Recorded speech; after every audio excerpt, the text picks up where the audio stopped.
Welcome to today's Explainer. We're going to unpack a really fascinating 8th grade curriculum all about mastering the historical essay.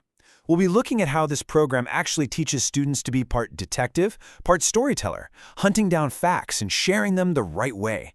So let's jump right in and see exactly how they pull this off. Here's our blueprint for today. We're covering 1. Telling true historical stories. 2. Structuring your historical essay. 3. Avoiding the plagiarism trap. 4. Giving credit with citations. 5. Testing your new knowledge. And finally, 6. Education, morality, and peace. Kicking things off with Section 1, Telling True Historical Stories. The curriculum actually anchors this entire lesson in a scriptural foundation from Romans 12:17. Provide things honest in the sight of all men. You see, in this program, being a great historian isn't just about memorizing dates or rattling off interesting facts. At its very core, it's taught as a practice of absolute honesty. Because think about it, if historians aren't honest, history basically just becomes fiction. So the main goal set for these students is to explain the past in a highly organized way. They're taught to act as truthful storytellers. That means digging into the research, finding out what really happened, and then explaining it in their own unique voice. And crucially, they have to do all this while respecting the hard work of the historians who came before them by giving proper credit. Moving right along to Section 2, Structuring Your Historical Essay. Now, the curriculum lays out a simple yet incredibly effective 3-step framework for these young historians. First up, they need an introduction that really grabs the reader and delivers a crystal clear thesis statement. Second, they have to build out body paragraphs packed with solid historical evidence to back up their point. And third, they wrap the whole thing up with a conclusion that summarizes the argument.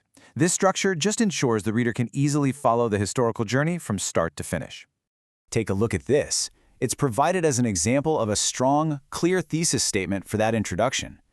Notice how it doesn't just vaguely say, "Oh, the Civil War happened for many reasons." Instead, it gives 3 specific pillars: economic differences, states' rights, and slavery.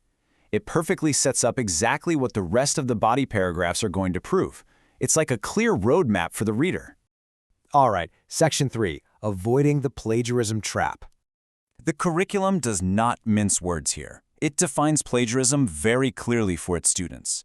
Copying someone else's work without giving them credit is dishonest. It's framed as a really serious trap that is not only academically unacceptable, but more importantly, it's highly unethical.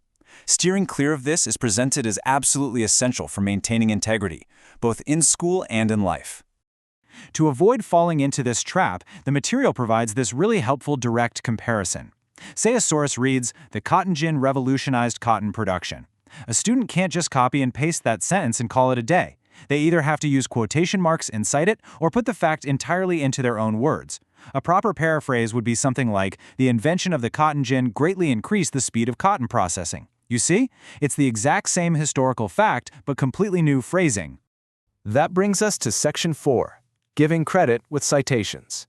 If a student uses someone else's idea or quote, they absolutely have to show the reader where they got it. The curriculum introduces citations as the exact tools you use to give credit where credit is due. Whenever students borrow a fact from a book or an article, they're taught to use formal citation methods to acknowledge the original author. This could mean in-text citations right there in the paragraph, or a bibliography listed at the very end of the essay, usually using common styles like MLA or APA. For instance, placing Johnson 45 in parentheses right after a sentence tells the reader exactly where to find the fact. It simply means the information is on page 45 of a book written by an author named Johnson. It's clean, it's simple, and it's a perfectly honest way to trace the information right back to the source.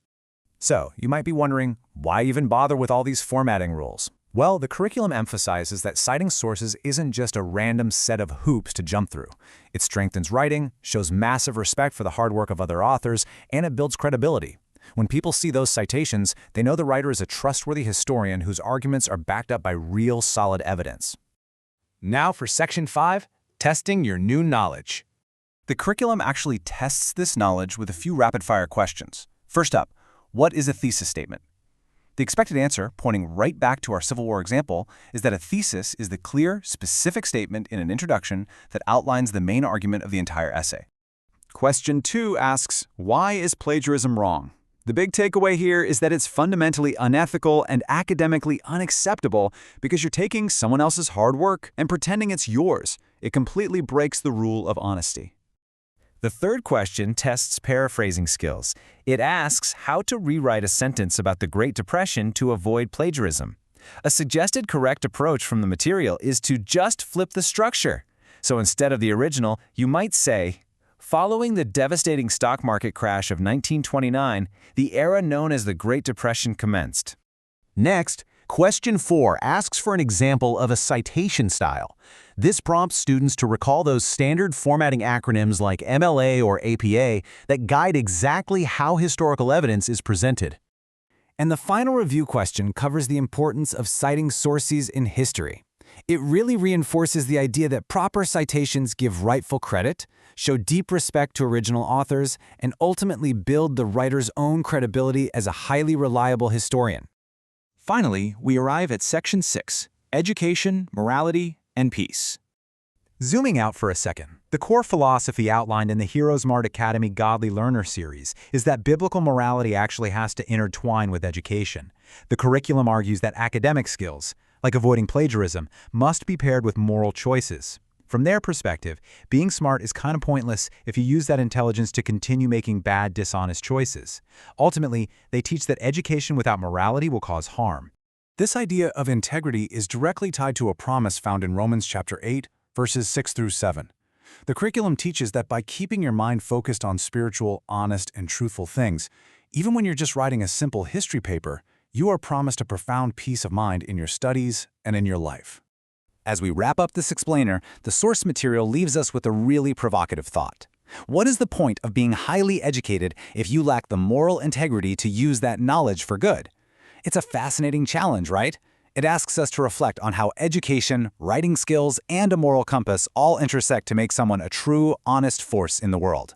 Thanks for exploring this curriculum with us.